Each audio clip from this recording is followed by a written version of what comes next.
Oke, kita akan masuk ke pembahasan mengenai konsep diakronik dan juga konsep sinkronik.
Faktor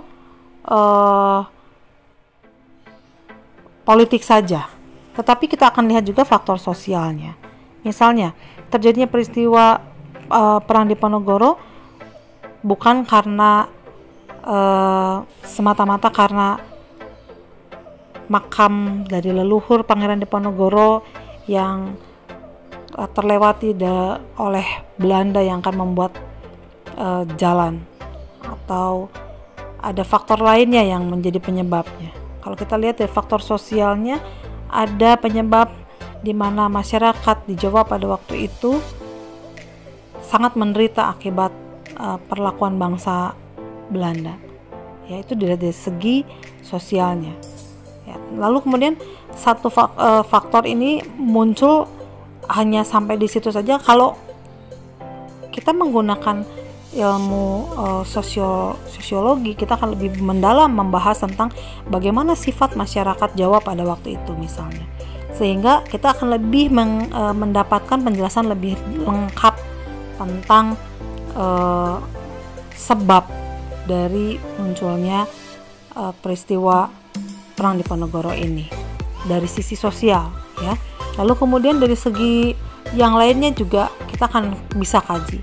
Dengan demikian, pembahasan mengenai peristiwa sejarah itu akan jadi lebih luas. Kita bisa melihat dari faktor sosial, faktor ekonomi, faktor politik gitu ya. Nah, ini penting sekali supaya kita tidak hanya mengetahui atau apa yang menjadi penyebab ya dari sebuah peristiwa yang terjadi, tetapi kita juga akan menemukan mengapa atau bagaimana ya, sehingga kajian sejarah itu jadi lebih luas dan lebih mendalam. Nah, konsep diakronis dan sinkronis itu bisa dipergunakan secara bersama-sama.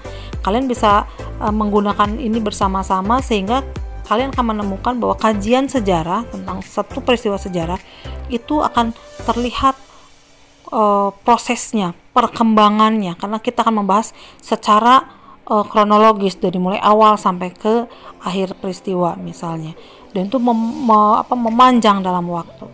Di dalam proses sejarah yang memanjang ini kalian menemukan hal-hal yang menunjukkan adanya perubahan ataupun perkembangan di situ, ya. Nah, dengan menggunakan konsep diakronis kalian menemukan hal semacam tadi, ya.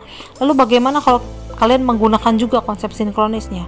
Sinkronis itu adalah meluas dalam ruang, artinya kajiannya itu tidak hanya melihat secara waktu saja, tetapi melihat dari sisi-sisi yang lainnya, ya. Kenapa bisa terjadi peristiwa ini? Dari sudut pandang mana kalian akan melihat? Dari sudut pandang sosial kah? Dari bidang ekonomi kah? Dari sudut pandang politik kah? Dan lain sebagainya, ya. Sehingga ketika dua konsep ini dipergunakan bersama-sama, maka pembahasan mengenai sejarah akan menjadi sangat lengkap sekali. Itu saja. Kita akan melihat dulu yang dimaksud dengan sinkronis. Berbicara mengenai sinkronik, ini berbicara tentang bagaimana sejarah mengkaji atau membahas satu peristiwa secara lebih mendalam, secara lebih meluas, ya. Artinya pemahaman sejarah atau melihat sejarah itu tidak dari satu sudut pandang saja, tapi kita akan melihat dari sudut pandang yang lainnya, sehingga kajian mengenai sejarah ini menjadi semakin luas, ya. Contoh misalnya dalam satu peristiwa sejarah, misalnya peristiwa terjadinya perang Diponegoro, itu tidak sepenuhnya hanya dilihat dari faktor politik saja, tetapi kita akan lihat juga faktor sosialnya.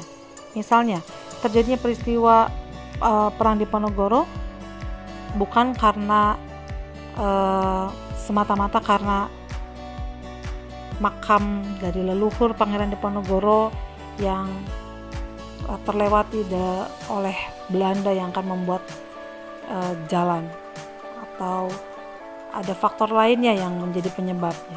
Kalau kita lihat dari faktor sosialnya, ada penyebab di mana masyarakat di Jawa pada waktu itu sangat menderita akibat perlakuan bangsa Belanda, yaitu dari segi sosialnya.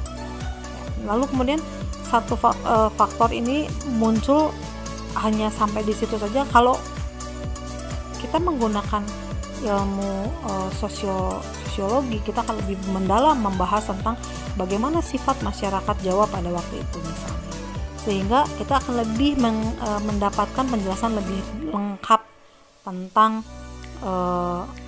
sebab dari munculnya peristiwa perang Diponegoro ini dari sisi sosial, ya. Lalu kemudian dari segi yang lainnya juga kita akan bisa kaji. Dengan demikian pembahasan mengenai peristiwa sejarah itu akan menjadi lebih luas. Kita bisa melihat dari faktor sosial, faktor ekonomi, faktor politik, gitu, ya. Nah, ini penting sekali supaya kita tidak hanya mengetahui atau apa yang menjadi penyebab, ya, dari sebuah peristiwa yang terjadi, tetapi kita juga akan menemukan mengapa atau bagaimana, ya, sehingga kajian sejarah itu jadi lebih luas dan lebih mendalam. Nah, konsep diakronis dan sinkronis itu bisa dipergunakan secara bersama-sama. Kalian bisa menggunakan ini bersama-sama sehingga kalian akan menemukan bahwa kajian sejarah tentang satu peristiwa sejarah itu akan terlihat prosesnya, perkembangannya, karena kita akan membahas secara kronologis dari mulai awal sampai ke akhir peristiwa misalnya, dan itu memanjang dalam waktu. Di dalam proses sejarah yang memanjang ini kalian menemukan hal-hal yang menunjukkan adanya perubahan ataupun perkembangan di situ, ya. Nah, dengan menggunakan konsep diakronis kalian menemukan hal semacam tadi, ya. Lalu bagaimana kalau kalian menggunakan juga konsep sinkronisnya? Sinkronis itu adalah meluas dalam ruang, artinya kajiannya itu tidak hanya melihat secara waktu saja, tetapi melihat dari sisi-sisi yang lainnya, ya. Kenapa bisa terjadi peristiwa ini? Dari sudut pandang mana kalian akan melihat? dari sudut pandang sosial kah, dari bidang ekonomi kah, dari sudut pandang politik kah, dan lain sebagainya. Ya, sehingga ketika dua konsep ini dipergunakan bersama-sama, maka pembahasan mengenai sejarah akan menjadi sangat lengkap sekali. Itu saja.